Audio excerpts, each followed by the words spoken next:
करेंगे Lebanon to Tehran एटमी war, क्योंकि युद्ध की आग में जल रहे मिडल ईस्ट में फिर से डराने वाली खबरें आ रही हैं। इजरायली पीएम के घर पर हिजबुल्लाह के हमले के बाद अब इजराइल ने भी लेबनान में हमले तेज कर दिए। बेरूत से लेकर दक्षिणी लेबनान तक इजरायली लगातार बमबारी हो रही है, तो वहीं ईरान और इजराइल के बीच में टकराव का काउंटडाउन इस समय जारी है।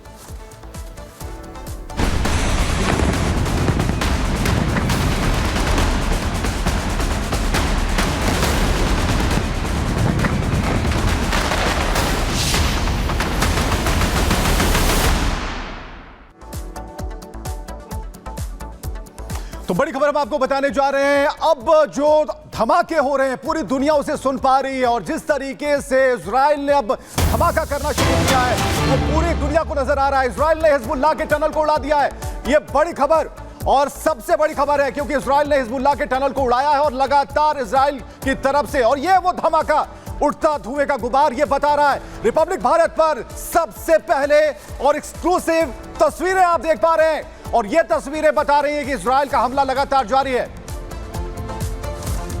तो आप हमास हिजबुल्लाह पर जो प्रहार है वो साफ तौर पर आप देख पा रहे हैं, और जो लड़ाई है, जो युद्ध है, उसे आप साफ तौर पर महसूस कर पाएंगे। जहां नीले आसमान में उड़ता धुएं का गुब्बार, ये हमला है इजराइल की तरफ से, ये जवाब है, और इस जवाब को आप महसूस कर सकते हैं। सबसे पहले हम कह रहे हैं रिपब्लिक भारत पर सबसे पहली तस्वीरें, एक्सक्लूसिव तस्वीरें।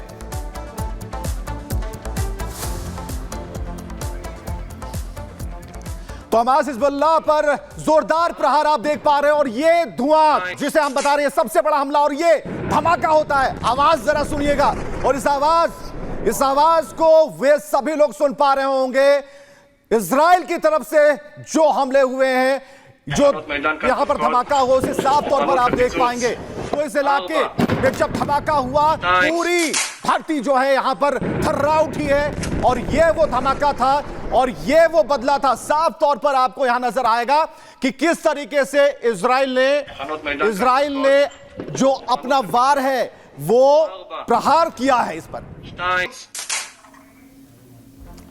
तो इजराइल ने देखिए अपने मुखिया पर किए गए हमले का जवाब अब दे दिया है, क्योंकि जिस तरह से नेतन्याहू पर हमला किया गया, अब इसका मुंहतोड़ जवाब अब दिया जा रहा है।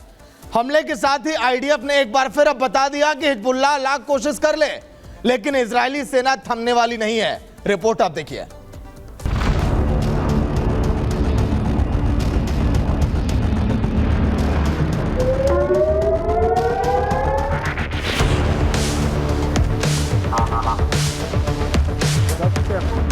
इजरायली आयरन डोम और एरो डिफेंस सिस्टम को मात दे हिजबुल्लाह का ड्रोन नेतन्याहू के घर पहुंचा, लेकिन मकसद में नाकाम रहा।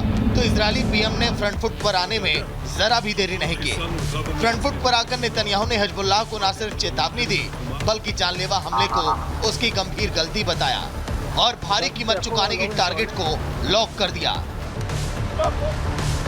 24 घंटे का समय भी नहीं बीता था कि नेतन्याहू की सेना ने वो कर दिखाया जो टारगेट उसके मुखिया ने लॉक किया था। आईडीएफ ने हिजबुल्लाह के एक बड़े कमांडो को ढेर कर दिया। दक्षिणी लेबनान में इजरायली सेना ने हवाई हमला किया। टारगेट पर वो जगह था जहां हिजबुल्लाह का एक प्रमुख कमांडर राडवान बाफेल मुस्तफा शूकर छिपा था। आईडीएफ को सफलता भी मिली। आईडीएफ ने बासेल मुस्तफा को मार गिराया, लेकिन इजरायली सेना रुकने वाली कहां है। आईडीएफ ने लेबनान में अपने हमले और भी अब तेज कर दिए हैं। दक्षिणी लेबनान और बेरूत के धाई में कई हवाई हमले किए। ये तीसरी बार है जब बड़े स्तर पर इजरायली सेना ने धाई को निशाना बनाया। धाई वो जगह है जहां हिजबुल्लाह प्रमुख हसन नसरल्लाह को मारा गया था। फिलहाल लेबनान के सामने हालात आगे कुआं तो पीछे खाई है, क्योंकि इजराइल अब तक उसे बड़े दलदल में धकेल चुका है। 24 घंटे में लेबनान में करीब 40 जगहों को निशाना बनाया गया है। अब तक की बात करें तो 2300 से ज्यादा लोगों की मौत हो चुकी है, और लेबनान में 12 लाख लोग विस्थापित हो चुके हैं। ये सिलसिला अभी जारी है। अब हालात ये है कि लेबनान चौतरफा फंस चुका है। इजराइल के ताबड़तोड़ हमले और हिजबुल्लाह के कारण वहां के हालात इस कदर बिगड़ चुके हैं कि लेबनान बर्बादी की कगार पर खड़ा है, और जंग थमने के बाद भी देश को वापस पटरी पर लेकर आना नामुमकिन जैसा है। Bureau report, Republic Bharat.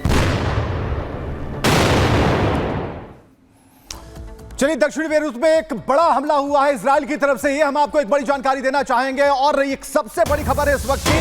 धमाके पर धमाके हो रहे हैं और यहां पर जो खबर है, दक्षिणी बेरूत में फिर से इजरायली एयर स्ट्राइक हुआ है और सबसे बड़ी खबर, हमास हिजबुल्लाह पर लगातार प्रहार जारी है। धमाके पर धमाके हो रहे हैं और इस बार का जो धमाका है वो इंतकाम की तरह देखा जा रहा है। इजराइल अपना इंतकाम ले रहा है और ये धमाके उस बात की तस्दीक कर रहे हैं। हिजबुल्लाह के ठिकानों पर लगातार बमबारी हो रही है। दक्षिणी बेरूत की आप तस्वीरें देख पा रहे हैं जहां पर लगातार हिजबुल्लाह के ठिकानों पर बमबारी हो रही है।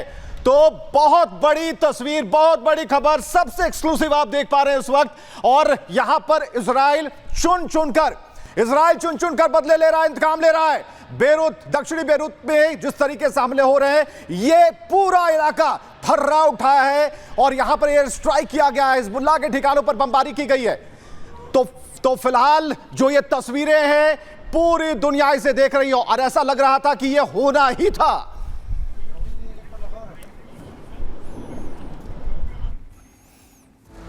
तो इजराइल का हमला लगातार जारी है, हमले पर हमले हो रहे हैं और इस बात को लेकर यहां पर कहीं से भी हमास हमला ना कर दे। अमेरिका के पूर्व राष्ट्रपति डोनाल्ड ट्रंप जो कि ईरान की धड़कनें और भी बढ़ा रहे हैं, ट्रंप बार बार नेतन्याहू को ईरान पर हमला करने के लिए उकसा रहे हैं। तो वहीं अब खबर आ रही है कि इजराइल ने ईरान के खिलाफ सबसे भयंकर हमले का प्लान तैयार कर लिया है।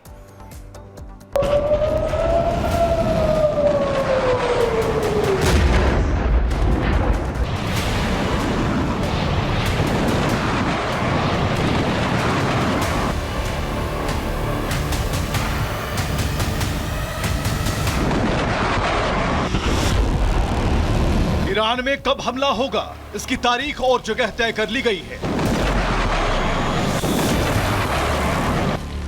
ईरान को दहलाने का प्लान नेतन्याहू ने ट्रंप के साथ मिलकर बना लिया है। इजराइल ने ईरान पर हमला करने के लिए ऐसी तारीख चुनी है कि ईरान पर जब इजराइल हमला करेगा तो ईरान को इसकी भनक तक नहीं लगेगी।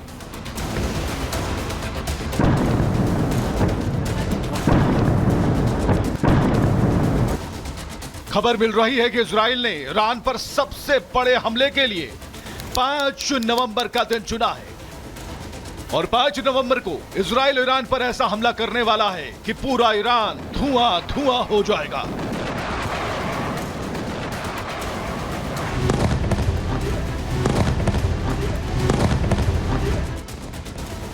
अब आपको बताते हैं कि आखिर इजराइल ने ईरान पर बम बरसाने के लिए 5 नवंबर का दिन ही क्यों चुना है।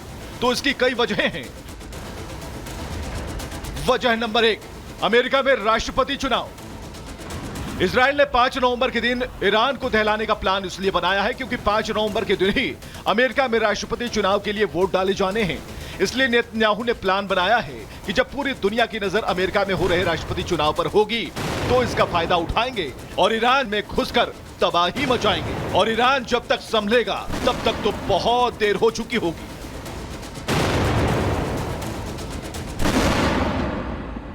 वजह नंबर 2, ट्रंप की सत्ता में वापसी के आसार। अमेरिकी राष्ट्रपति चुनाव में इस बार कांटे की टक्कर है। इजराइल को उम्मीद है कि डोनाल्ड ट्रंप एक बार फिर चुनाव जीतकर अमेरिका के राष्ट्रपति बनने वाले हैं। इसलिए इजराइल ने ट्रंप के कहने पर ही 5 नवंबर को हमले के लिए दिन चुना है।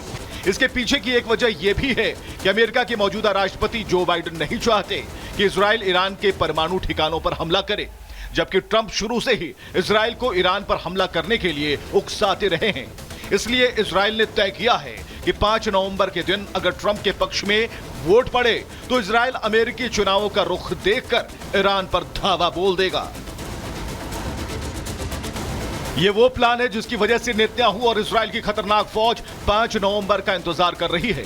ईरान के खिलाफ इंतकाम के एक मिनट गिन रही है। हालांकि ईरान पर हमला करना इतना भी आसान नहीं रहने वाला, क्योंकि 5 नवंबर को हमले वाला प्लान दुनिया के सामने आ चुका है। इंटरनेशनल मीडिया में इस बात की अटकलें चल रही हैं कि नेतन्याहू 5 नवंबर को हमला करने वाले हैं, इसलिए हमले का जवाब देने के लिए ईरान भी चौकन्ना है। ईरान के सुप्रीम लीडर अयतुल्लाह खामेनी अब खुलकर कह रहे हैं अगर ईरान पर हमला हुआ तो वो भी तबाही मचा देंगे।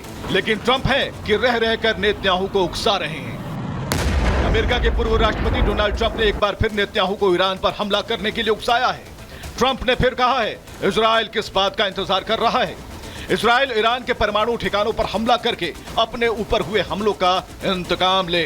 हालांकि नेतन्याहू कोई जल्दबाजी करने के मूड में नहीं दिख रहे हैं। 1 अक्टूबर को हुए ईरान के हमले के 19 दिन बाद भी नेतन्याहू खामोश हैं, लेकिन ईरान भी अच्छी तरह जानता है कि नेतन्याहू की यह खामोशी ज्यादा दिन तक नहीं रहेगी। और जिस दिन नेतन्याहू के सब्र का बांध टूटा, उस दिन पूरी दुनिया में नेतन्याहू के इंतकाम की चर्चा होगी और दुनिया देखेगी कि इजराइल पर हमला करने का अंजाम क्या होता है और इजराइल अपने दुश्मनों से कैसे बदला लेता है। Bureau report, Republic Bharat.